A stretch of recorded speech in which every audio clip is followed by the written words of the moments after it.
Hey everyone, it's your girl Cindy Lou here, and welcome back to another reaction video. I apologize that I haven't been reacting to any of the Lunar and Earth Show episodes that have been going on lately. Honest to God, when everything in the show started happening, it was pretty overwhelming, the amount of angst that was going on, and then the amount of characters we lost in such a short time, and then followed up with the freaking atmosphere of the Earth exploding, and then every human on Earth just dying. It was a lot, okay? It literally depressed me, and I was like, should I even react to these? I originally did want it to. I was like, you know what? I'm just gonna stop being a wuss, push through it, and just record, because there was a lot about those episodes that I wanted to give my input out of, but those episodes legit made me cry, dude. And then they held the funeral episode, and I was like, nah, bruh, I ain't doing it. Y'all ain't gonna see me cry. I refuse to record myself crying. Oh, I sobbed so much. I cried so much when Andromeda was crying, because she cried through the majority of the episodes, and I can't, dude. It was so unfair. And, I know I said I didn't like the majority of these characters, like Bonnie and Roxas, but, they were legit trying. Well, Bonnie more than Roxas. But, there were still moments where they were trying. And looking back at some of the episodes where those two weren't major, jerks, they actually got along pretty well with everyone, and their dynamic with the other characters would have been so cute had things gone differently. So I'm mostly mourning the what ifs. And then we barely got to see Knight, so him sacrificing himself, to avenge Day and to make sure everyone else was safe. That hurt. Especially the fact that Lunar was screaming and begging him to just follow him. That hurt, dude. And then, of course, they killed off a child. So, man, I couldn't. So I was like, you know what, to make up for me not doing the reaction videos, I'm just gonna do art. I can't, dude. I don't have any motivation whatsoever. But, they came out with this episode, which is a therapy episode. And you know what? I can deal with that. Alright, I can give my input on this. And again, SAMS is having a wedding, so I will actually be reacting to the SAMS video one. For once, I did tell you guys that if you guys wanted me to react to SAMS videos, I would. But this time, I'm going to react to the SAMS wedding because I have been waiting for this episode of my whole life. So, let's just get into it. I'm sorry for taking this long. Let's just get into it. Well, it's gotta be something important, Waffles. I don't know why else they'd want us to go to the theater. We never go to the theater, Waffles. I love when Lunar, whenever he refers to his dog, he has to say his name at the end of every sentence. Like, here we are, Waffles. Here's the theater, Waffles. Waffles, did you know that if you turn right on an interstate, that's how he talks to him. He has to make sure the dog knows he's speaking. He's old and he's fat, and you gotta be clear with old dogs. Oh, you're trying something new? That's brave. What's wrong with it? Do not say that again to a woman. Does it look ugly? No, I'm just saying it's brave. I've worn this before. I know. I'll change. Alright, I need to know exactly what do y'all have against Earth, because every time my baby girl goes and styles up her hair, someone always gotta say something negative. Always being like, oh, that's the choice you're going with today? Oh, that's pretty brave of you. Or like, oh, that's an interesting choice. Not my first pick. Like, can you leave her alone? She wants to feel pretty. Y'all are always making fun of her. I want one episode where no one treats Earth wrong. Like, y'all always gotta say something when she's trying to be pretty. And I'm over it, okay? I need everyone to apologize in this room. Even the other two who haven't said anything, I need you to apologize. Because you let Lunar open his mouth in the first place. No, I was trying to be funny. My experience. Apologize to her. What? Apologize to Earth. Sorry, Earth. No, do it again with conviction. That wasn't an actual apology. Comedy Bot has given better apologies than that. Do it again. I didn't believe it. I didn't believe a damn thing you said. Do it again. Does my hair look okay, or what's up? It's fine. Your hair looks fine, baby. Don't listen to these men in these rooms, because apparently none of them have any damn fashion sense. Your hair looks fine. I don't know why you even bother asking opinions from these three, because they're always haters for no reason. I want a Jolly Rancher. Anybody want Jolly Ranchers? I got some in my pocket. I'm fine right now. I never liked Jolly Ranchers too much. Alright, Chad, I'm gonna go ahead and take Chico off of my favorite character list. That's automatically disownment from you. Strike one. What? I just don't like hard candies. Strike two. Yep, immediate dissonment. You know how that scene from Mulan where Mushu starts saying, dishonor, dishonor on you, dishonor on your cow. Yeah, that's me to Chico right now. I love hard candies. I don't like Jolly Ranchers. No. I love Jolly Ranchers. I love Jolly Ranchers. Jawbreakers is what I meant to say. I hate those things. I like Jolly Ranchers and, my grandpa, when he was still alive, he used to give me these candies that were my absolute favorite, and I haven't been able to find them in years. They're called butterscotches. I love those. So, Chico, automatically disownment for you, man. If I may, Mm-hmm. are we waiting for anyone else to get here? I came here on your guys' accord. Av? Did you call us over here? No. Luna? Dude, don't look at me. I'm just here with Waffles. And who called us here? It seems to be very common that you guys just show up to places that someone randomly tells you to meet up. Like, do you guys not have each other's phone number saved? Are you the type of people that they get like a random text, like, meet me in like the Fastcade or something, and you're like, instead of having alarm bells, y'all go, yeah, that seems reasonable, let's go. I don't think y'all have a single ounce of survival skill inside of y'all. Sorry for the long wait. It's a bit of a walk in the steep steps to get up here. Ah, yes, one of my many fictional husbands have shown up. I'm gonna be honest, I completely forgot that Carmi and Dahlia technically live at the Plex. Well, not really. They more have like an office under the daycare. But I legit forget they're there sometimes. Hello, it's nice to meet all of you. I'd like to apologize. This is a bit informal, and we haven't exactly been greatest of neighbors. But, yes. Hello. I remember you. I'm so behind on lower episodes because I literally do not remember Carmi meeting anyone in L's, or however you pronounce their abbreviation of the show. Did you call for us to be up here? Yes, I did. Okay, so y'all just hand out each other's phone numbers, like handing out free candy on Halloween. I see how it is. From what I've heard, you've all faced a rather traumatic event. I mean, being hunted down for sport and then seeing your, friends being hunted down for sport and just getting killed in front of you, like seeing deer being hunted down, and then your whole world just, like, obliterating. Not on top of that, the absolute mass genocide that followed it all started with the death of the child. Yeah, I'd like to say that's a rather traumatic event. I figured it'd be good if I could come here and let you all talk.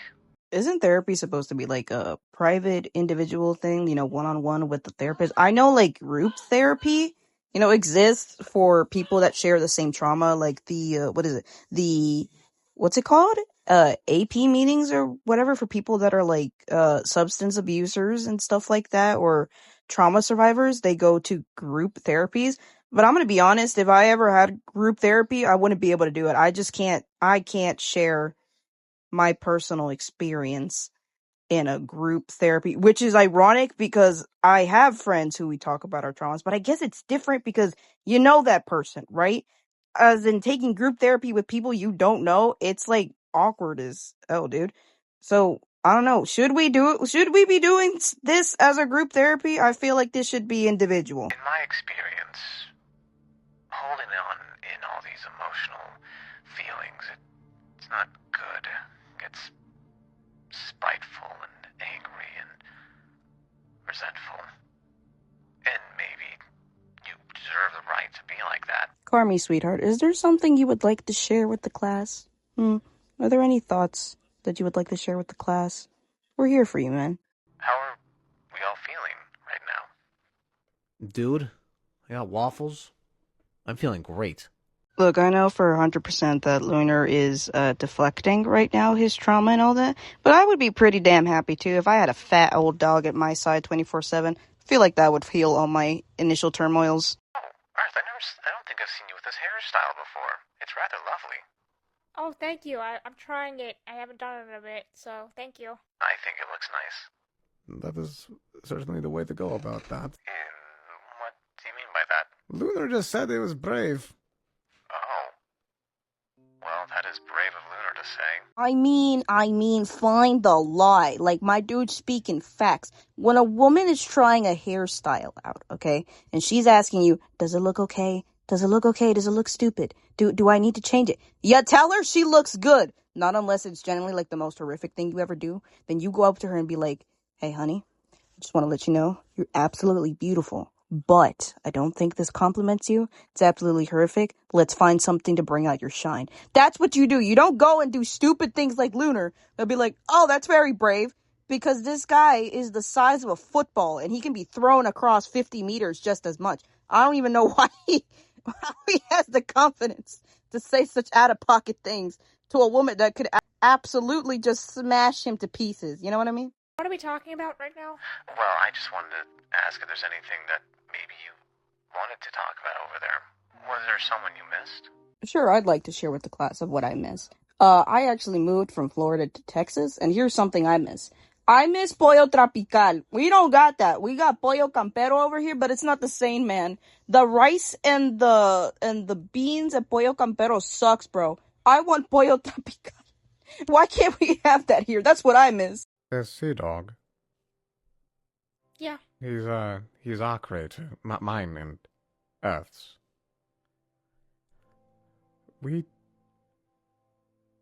I didn't think it'd be something so drastic. You know, I always find it interesting whenever we hear, like, Mars's side of his inner turmoils and stuff like that, because we don't hear a lot from the guy. He's usually just there tasked with making sure everything is working in order, so he carries the same burden as Earth does, in which they're both trying to protect everyone. But it's interesting to actually hear Mars bring up Sea Dog, because out of the two, Sea Dog was closer to Earth than he ever was with Mars, which is interesting because Mars was his latest creation, so you'd think he'd want to, check in on the creation he made, recently, make sure everything's working, make sure he's adjusting well. But no, he focused all his attention on Earth, which isn't a bad thing, but at the same time, I wonder if Mars feels neglected via Sea Dog, because he wasn't as close to their creator as Earth was, because Sea Dog, every time he came around, he would give Earth cute pet names like you would give to your daughter. He would call her Pumpkin and Sweetheart and all that, because he started viewing her as a daughter. But we don't ever see that connection with Sea Dog and Mars.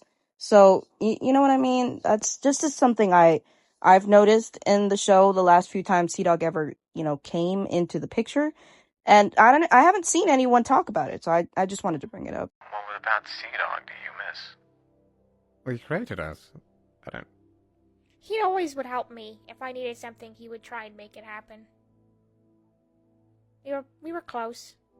I see. You see what I mean? Like, out of that question of what exactly do you miss about Sea Dog, do you see how different Earth and Mars's answers are? Mars's answer is simple and obvious. He's like, well, I miss him because he's my creator. That's it. Not because we had good moments or because he was there for me when I needed him. No, his is just, well, he's my creator. And then Earth is more personal. She's like, well, he was always there for me. If I needed anything, he would get it done. And, we were close. You see the difference? It's because Sea Dog seemed to favor Earth more, given he's her first creation and all that. But then Mars doesn't have that connection at all with Sea Dog whatsoever. He's just there. You know what I mean? And I wonder if they'll touch on that subject of Mars being slightly envious that Earth had a closer connection to Sea Dog than he ever did. Because she can talk about Sea Dog more personally and more in a familiar way than Mars can ever talk about Sea Dog. Long ago, I faced something similar with a loved one. It was hard. There's not really a guidebook on how to grieve, is there? If there was a guidebook on how to grieve properly, man, life would be so much easier, It just feels like I'm emotionally spent. You know what I mean? You've had a lot happen in your very short lives. It's a lot. I'm gonna be honest with you guys. If I made a video of everything that's happened in my life and everything I've gone through, safe to say I could probably compare to how often bad things happen in L's and Sam's to be the exact same thing, bro. I've gone through so many things that, yeah, I'm on the same boat as Earth. I'm emotionally spent at this point. Yeah, it's not just him weighing on my mind. It's Roxas and Bonnie and Dazzle. Especially Dazzle. Yeah. Look, you can go on and on and on about how Earth doesn't need to feel bad about Roxas or Bonnie dying. Understandably, she's sad about Dazzle and Night dying. But, for anyone that's like, well, she doesn't really have to be sad about the other two dying since they were jerks and all that. Like I said before, there were genuine moments where they all actually got along together and had things actually changed and a little bit different.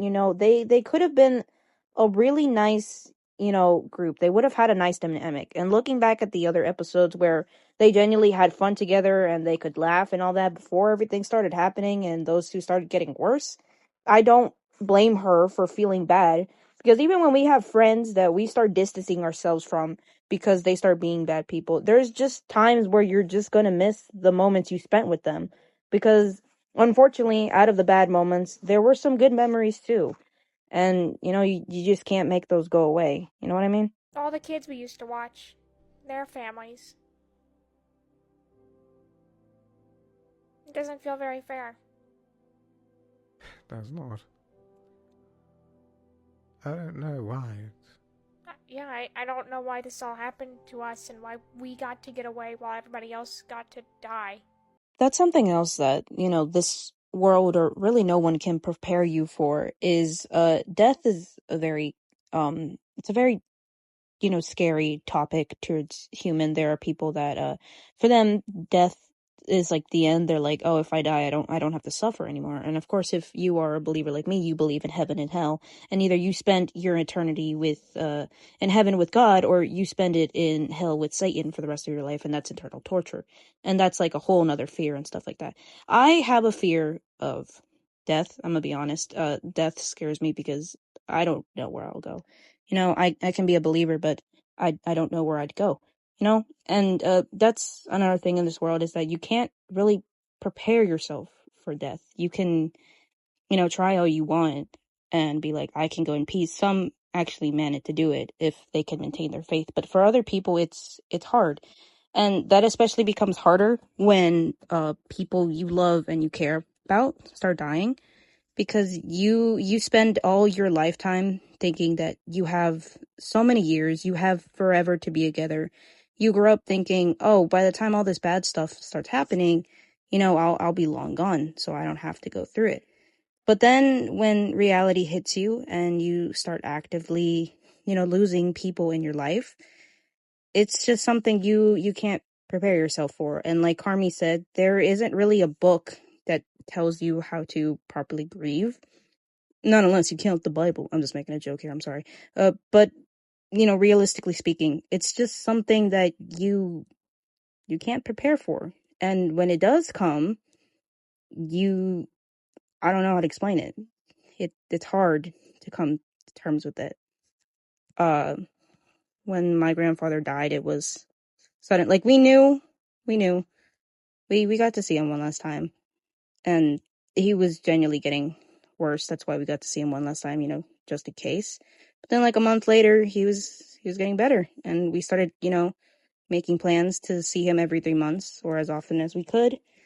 And then the next thing I knew, on one of my shifts that I left early work, I was so excited that day because I finally had time. I was going to call him, back because I had missed his call and I went like a week without answering. And I'm like, oh, on this day, I have a short day, so I can talk to him.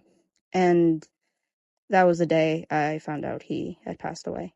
In his sleep, he had signed a DNR, and he didn't want to be resuscitated because he knew it was his time to go.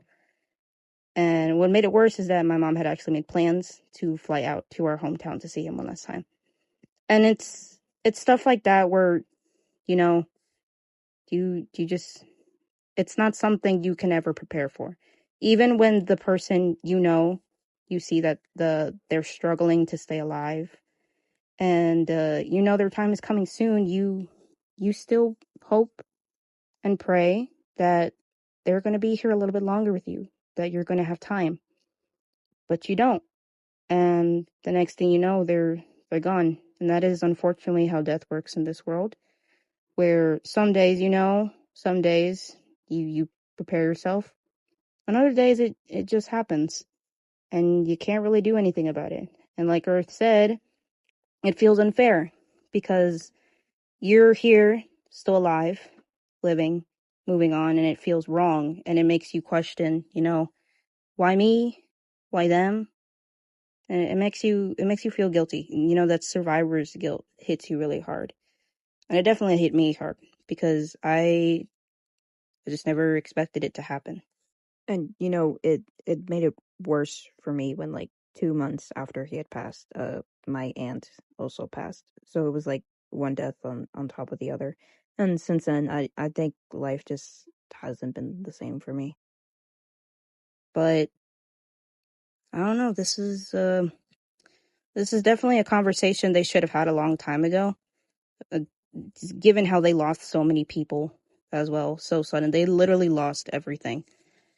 I don't know if this group therapy session they're having right now would be enough. I definitely think it would be better if they did this one-on-one.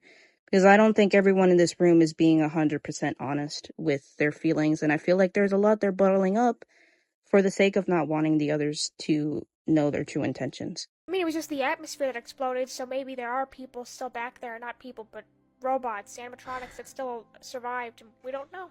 See, I'm not crazy. There has to be, other robots that survived, because they don't need oxygen to breathe. I'm not crazy. There's so much tragedy and loss that I kind of circle back to being numb. Where I just feel like I can't be sad. Yeah, I've been there before, countless times. It's hard to try and justify a reason or way to be. And it's fair. You don't have to react however everyone expects you to.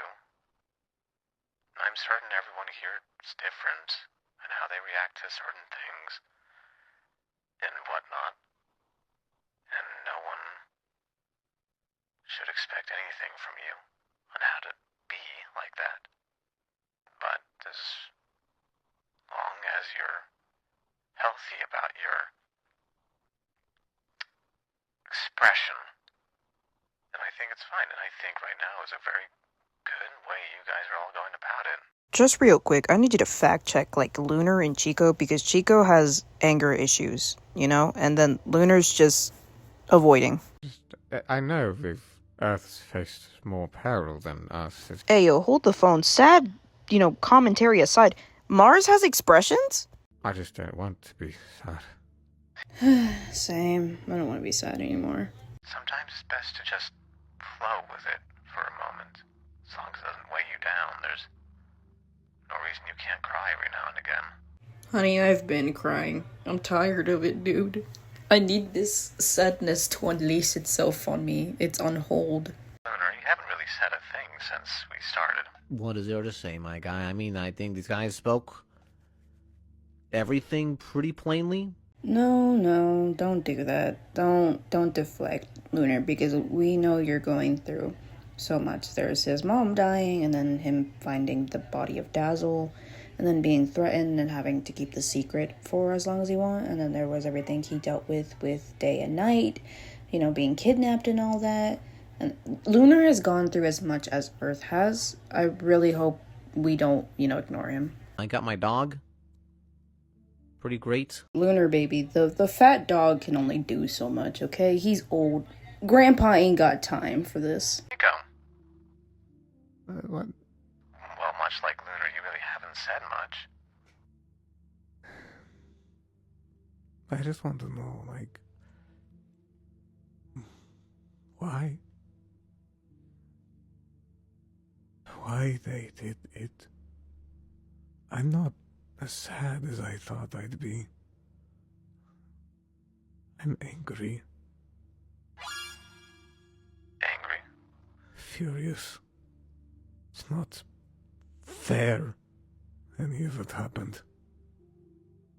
And I want to find the man who did it all and...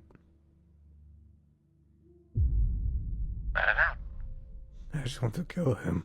You know, I can't really fault Chico for literally wanting to kill the Monty that took the lives away of his friends. Because, he did say this in the funeral episode, that he was mad at Roxas and Bonnie and Dazzle, and a part of him hated them due to the secrets that they kept and how they changed for the worse, at least the adults did. And it's absolutely valid. Okay, Chico has known these people the majority of his animatronic life, and they're the only family he has. So for things to happen the way they did, for everything to start going downhill, and then this whole mass genocide, you can't exactly blame him for harboring resentment. Okay, and this is another part of grief that not a lot of people like to talk about. They're always like, oh, grief makes you feel depressed, makes you feel worthless, and all that. But then there's another part of grief and where the person becomes so filled with resentment that they start hating, these deaths that happen. And this can be handled healthily, or it could be handled in a bad light. And we already know that canonically, Chico has anger issues. And he has stated multiple times before that the reason why he never fought Harvest or touched into his emotions was due to the fact because before Earth and Lunar was ever created, he had horrible control on his anger issues, to the point that he once stated that his room was equivalent to the same state as Monty's room. So the fact that Chico is the type of person to hold in all his emotions until they eventually explode in his face, I think might be a very important part of his character that they're probably going to use later on when VP Monty and President Earth come back, to the point that I'm probably going to guess right now that it might put a strain on his and Earth's relationship, since they're very similar. Both are prone to exploding when pushed past their limits. And again, I can't blame Chico for feeling this way, for feeling this much resented. Him not being as sad as he thought is completely natural, because like Carmi said, everyone deals with grief differently. So it's a lot. I can't fault, Chico. I did feel some kind of anger, because after my grandpa died and then my aunt died, she was sick herself, but she never told us due to us focusing on our grandpa. And my mom was pretty upset with her about it. She's like, why wouldn't you tell me? She's like, we were focusing on Dad, and I didn't want to take that away. It's because they were protecting them, much like Dazzle did. So I can understand, it's difficult. Do you think he's deserving of it? Of course, the question is that. Of course he is.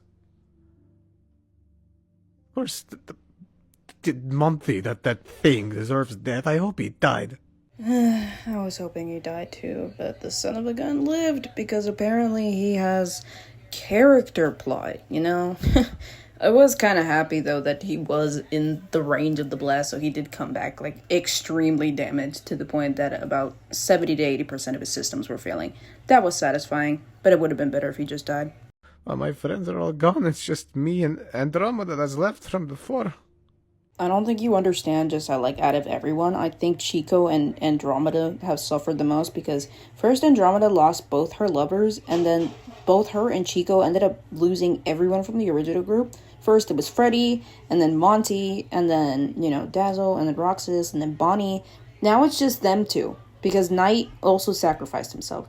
I think out of everyone, those two deserve, the most, therapy. My babies are going through...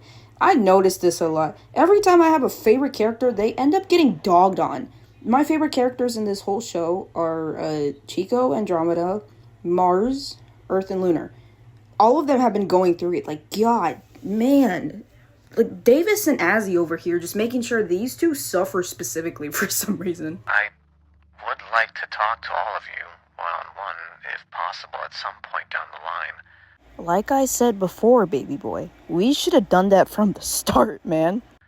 I thought I would be able to help in a group setting, but I think this would require more individualistic times. My boy realized that these four are heavily traumatized. And he's like, oh no, yeah, this definitely wasn't going to be solved in one setting. I'm going to have to take them all individually into the back rooms. What, is he giving us therapy all of a sudden? I am trying that. I wouldn't say exactly licensed. I mean, to be fair, where would they go to get therapy? Like, I know in this new dimension Sun and Moon are in, they now have, they're in a world where robots and animatronics have rights and all that. But, like, do you guys have specific therapy sessions for animatronics? Do they just go to, like, a therapist like a human would? Or, like, who would they genuinely go to, have therapy sessions that is certified, Hey, Waffles, get him. I don't think Waffles is gonna do anything. Hi there. I think Waffles buddy. is just gonna sniff you. He just peed on me.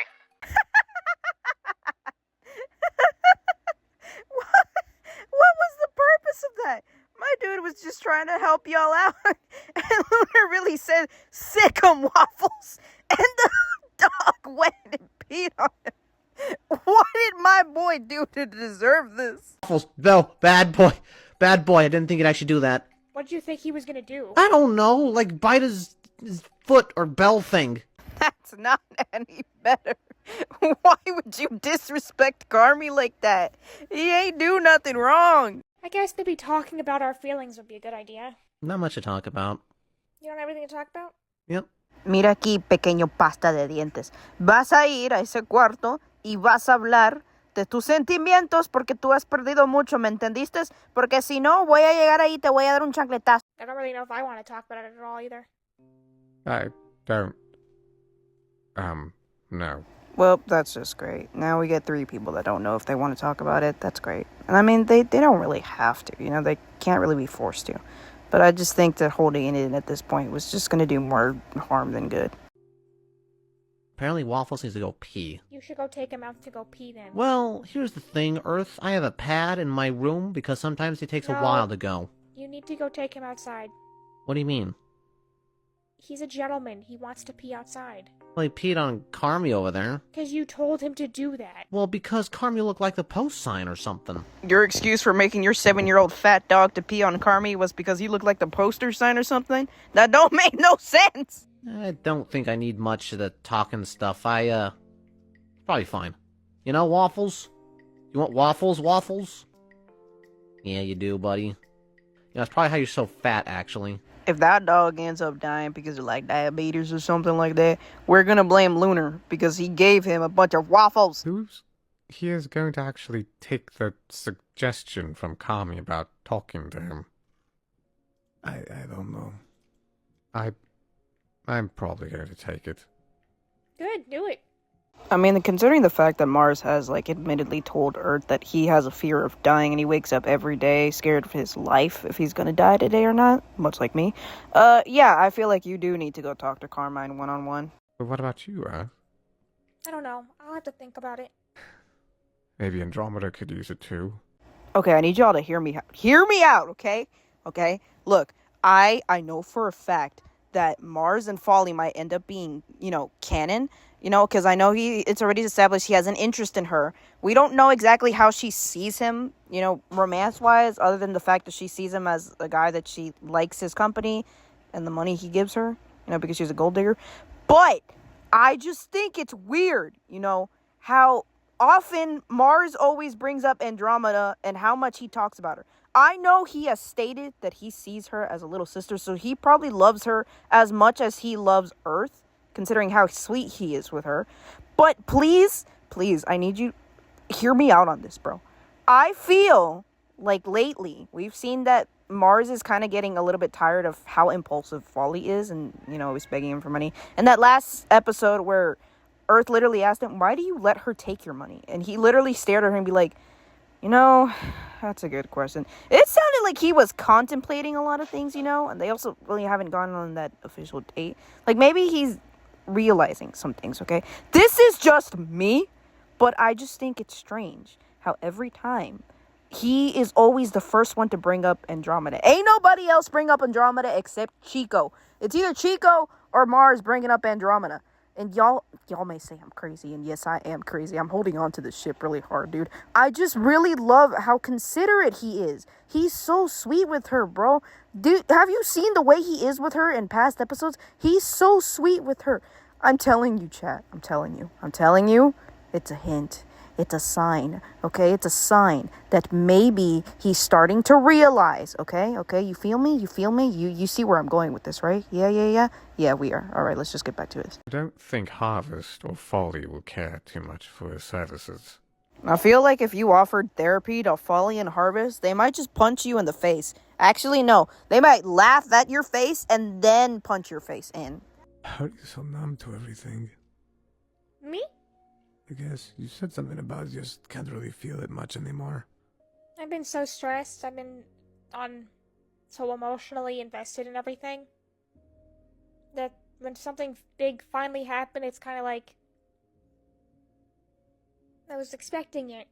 Alright, Kat, you're making Earth way too relatable right now. She's literally just me in a U-Fine. I guess I'm still processing it. But I also can't. I feel like I need to be strong for everybody. Everybody else needs to fall apart. And once they're done, I'll fall apart. Alright, this got too real. She's literally just me, bro. Kat, I need you to stop. Alright, we're gonna end the episode there because I made this reaction way much longer than I needed to because I went all, how do you say it? Philosophical on you guys, you know, by sharing my own grief experience. But we're gonna go ahead and end that episode there. It's a pretty heavy topic. I did like that we eventually got to see everyone's thought process. Lunar's definitely avoiding a bunch of things, but, you know, at this point, what can we do? But like I said, I was also going to react to the SAMS wedding because I've been waiting for this episode my whole life. So, we first got to get into some appropriate attire, and then we're going to head over and watch that video. Y'all ready? Let's go. Woo! Wedding attire! Alright, guys, the moment you've been waiting for. The wedding we have been waiting for like 2 years for. Here we go! Well, it's early. No, it's not. What time is it?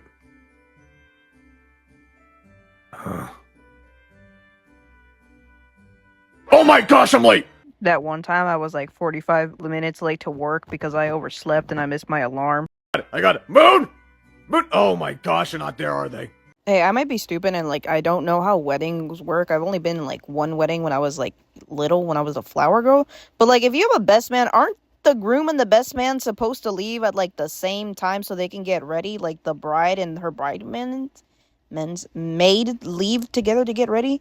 You mean to tell me everyone just left you? Hey! Where the are you? I'll be there in a second. I'm gonna go on a guess, like a really funny guess, and say that a lot of Tara's and Monty's wedding was based off of Kat and Davis's, which again, congratulations to the happy couple. So I'm just gonna make this quick joke.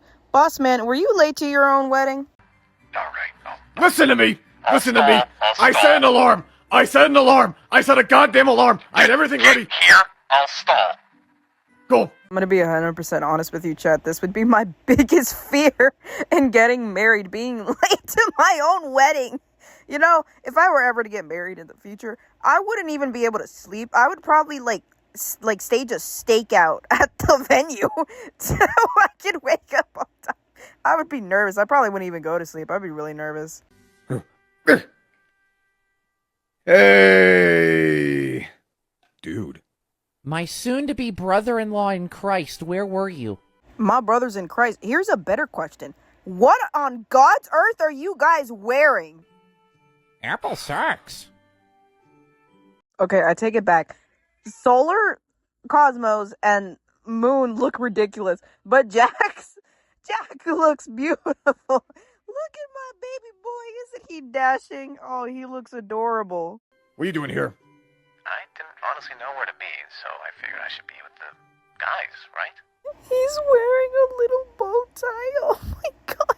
He didn't need to change into a suit because he already knew he was perfection. I said you were running out to get a last-minute gift, which I currently have Dahlia running to grab something. Hey, yo, Dahlia's a part of this? Is he gonna show up in a really pretty dress? Are we gonna see Dahlia dressed up? Isn't Dahlia invited? No, but they're willing to help. Oh man, we don't get to see Dahlia. And thank you. I know we didn't have an officiant and all that, but, you know. I'm more than happy to help. Besides, I am actually, what's the word? I'm able to perform those ceremonies. And this is what I found out over on Tumblr from my mutual, Francie, that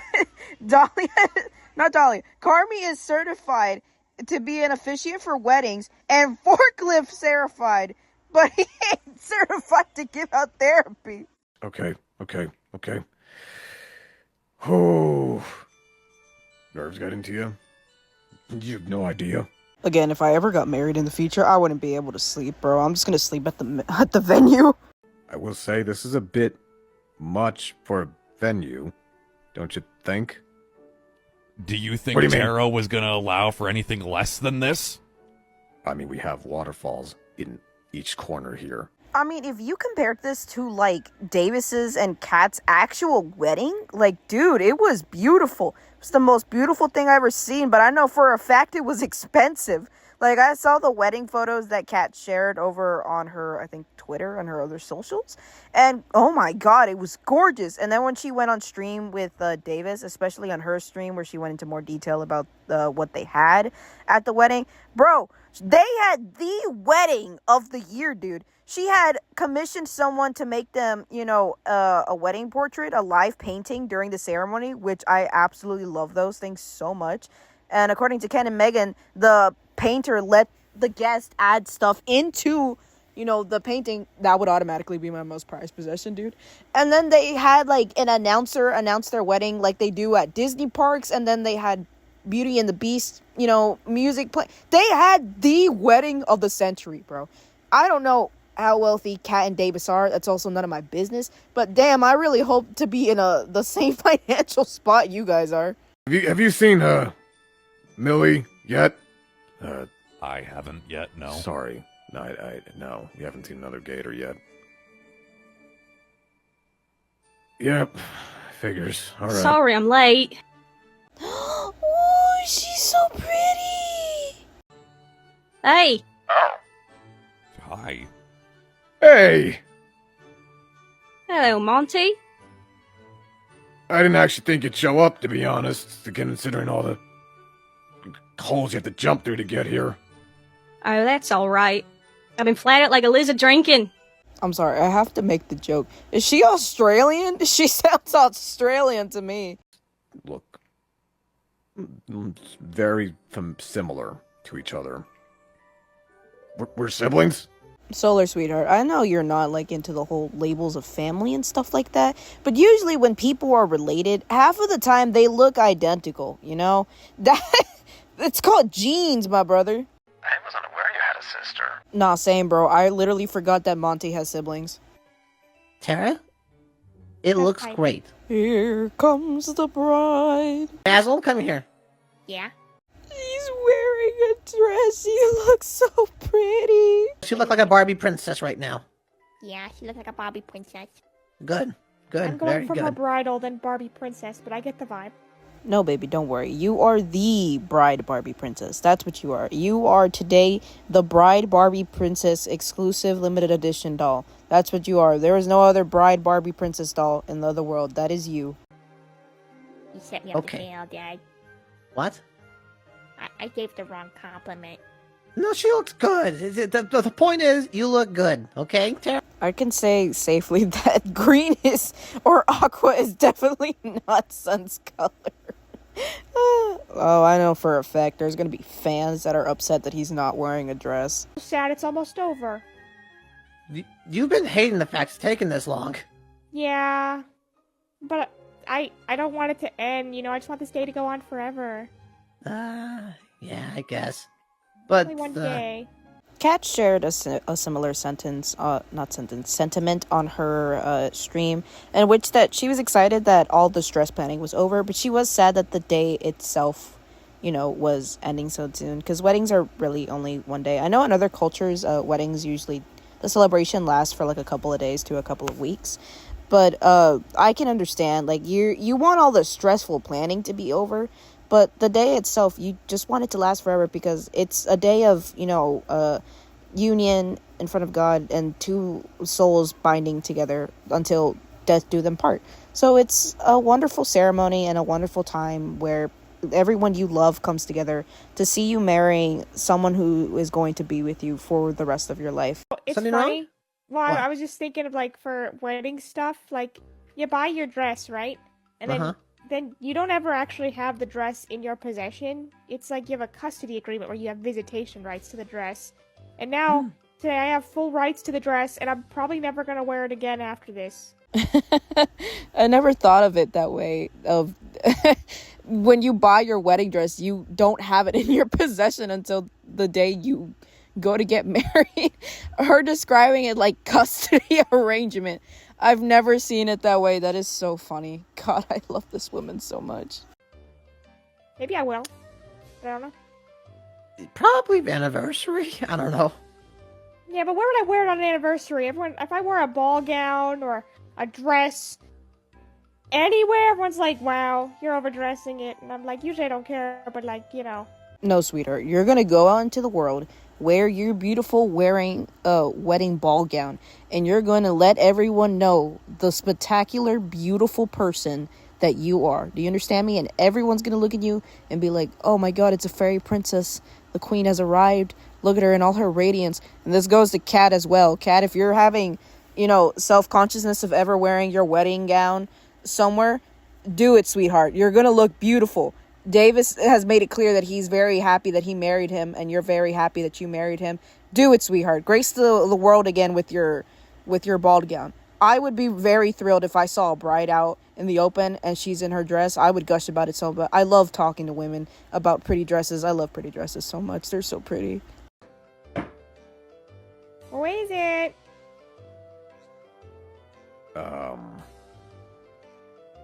Clips. No manches, mano. Ha llegado el dorito. God, thanks for coming, Hog. Here. Okay. Thank you for coming. I know, yeah, I really appreciate you guys coming. I appreciate it. They're all wearing their little dresses and their little tuxedos. They look so cute. This might be my new favorite episode. Oh my goodness. You guys look great. Roxy would have come if she could, just... Damn, I guess Eclipse's baby mama had to sit this one out. Suit, Eclipse, and, kids look good. Don't patronize me. Wow, just like Eclipse. Okay. Yeah, that's what happens when you let a man like Eclipse with sad petty boy energy adopt, 1, 2, 3, 4 kids? Now again, we already have photographers and videographers and all that stuff, but it's a bit invisible. Was that an Invisible Davis joke that they just made? Well, I guess you can't refer to Boss Man as Invisible Davis anymore, because now he's visible since we've seen his face revealed.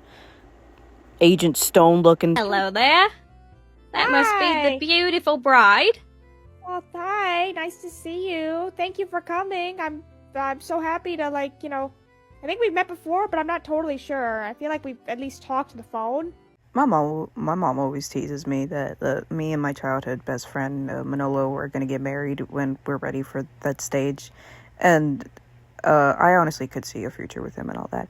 But I'm actually really glad that I got to meet his family beforehand. I can't imagine on my wedding day I'm finally meeting my husband's siblings and stuff like that. I'd be so mortified if I didn't get to meet my siblings-in-law.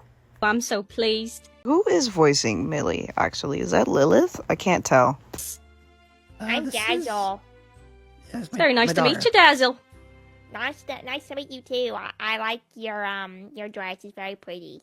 I like her dress too. I think it's very pretty. I'm a sucker for anything that's blue. Blue is my favorite. Specifically light shades of blue or any calming colors of blue. So the dress she has on, I would absolutely wear in real life. This place is very beautiful, by the way, Tara, but how much was the venue? I don't want to talk about it. I wouldn't want to talk about wedding expenses either, bro. Okay, understood. Alright. We'll get you in the dress, eh? Yes, I'll get in. I hope they appreciate the venue at least. I mean, I think you'd kind of have to be stupid to not. Anyone who doesn't appreciate this venue or this view right now is getting a boot to the... This is easily one of the most bougie things ever. Yeah, it is. Bro, what world in VR chat is this? It's absolutely gorgeous. Can someone give me the name to this world? I want to explore it in VR chat later.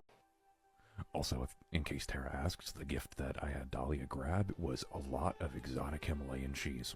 You ever go your whole life hearing a word and you never knew what it was? That's me with Himalayan cheese. What is that? I know it's a type of cheese, but like, I have never tasted it, never seen it. What is that? Oh, it's probably standing on.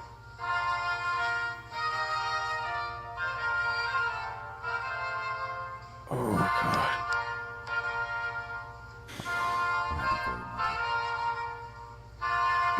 She's so beautiful, dude. It is certainly a very nice dress. Expensive, too. I was going to say, probably too expensive.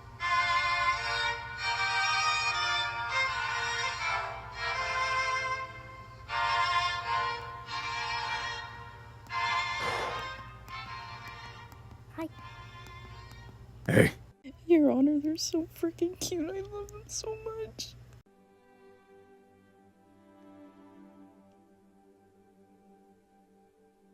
You got this, buddy. Thanks. I'm gonna cry. He walked her down the aisle and then he fixed her dress for her. Greetings, family and friends. It is with great honor and a privilege that I am here to help officiate this wonderful wedding. It is a beautiful, bright day, and I'm happy that we can all come here in this joyous occasion and share this wonderful moment between these two lovely individuals. I wonder if this speech is something Boss Man actually came up with himself, or if he took it somewhere off the internet or like an official website, or was this something that they said at their own wedding? Regardless, I'm really liking Carmi being the officiant. I think it's very sweet. Weddings have been a part of history throughout countless lifetimes, through many dimensions, in which we all share and feel the love between two wonderful people. She's so pretty. I like how much her dress resembles Kat's in real life. She's so pretty. In which these two do love each other quite a bit. I have never seen such romanticism from Amonte before. Well, damn, okay, just throw him under the bus, I guess. To show such dedication to somebody is certainly commendable. And of you, Tara, despite everything, despite your struggles, despite some moments of faltering, you have stood here in support of him. One of my favorite movies growing up was Romeo and Juliet, and I liked the movies so much because I liked how Romeo liked Juliet for her spitefulness and her spunk, and I liked that she liked him because he matched her, her chaotic wilderness and wanting to explore, and they both treated each other as equals. And my favorite quote from the movie, specifically the second one, is when she talks about how much Romeo loves her and respects her because of who she is. And I see that with Tara and Monty. One of my favorite quotes from that movie is, "A man doesn't make you strong, no, but the right partner can make you stronger." And I feel like that identifies well with Tara and Monty. As long as you always find yourself the right person to spend the rest of your life with, you will be stronger together, and you will be happy, and forever should this happiness stay with you. You are a wonderful woman, marrying a very wonderful man. Monty, do you take Tara to be your wife, to hold her, cherish her, love her, and to take great care, no matter what, in sickness and in health? If so, please say I do. I do. Tara, do you take this man, Monty, in front of you, as a loving partner, to cherish them, hold them, in sickness and in health? If so, please say I do. I do. It is with great pleasure and pride that I can sit here and tell you two that I recognize this marriage and that you two may now be husband and wife. You may kiss the bride.